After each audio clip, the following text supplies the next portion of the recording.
কোরবানির ঈদ মানেই সবার মুখে হাসি, নতুন জামা আর কোরবানির পশুর গর্জন।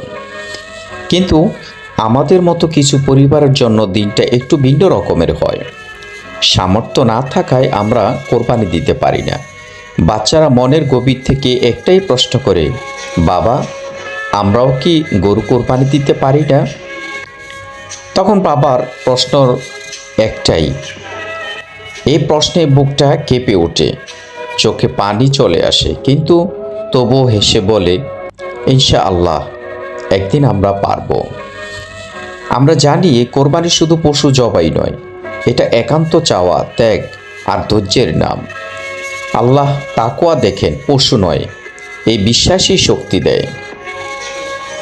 এই দোয়া করি, আল্লাহ যেন আমাদেরও একদিন কোরবানির সেই আনন্দ দান করেন। সবার ঈদ আসে হাসি নিয়ে, আমাদের ঈদ আসে হাহাকার নিয়ে। তবুও বিশ্বাস করি একদিন আমাদেরকেও কোরবানির আনন্দ ফিরবে ইনশাআল্লাহ। ঈদের অনেক অনেক শুভেচ্ছা ও দোয়া রইল আপনাদের জন্য। আল্লাহ আপনাদের ঘরেও যেন খুব শিগগিরই কোরবানির আনন্দ এনে দেন ইনশাআল্লাহ।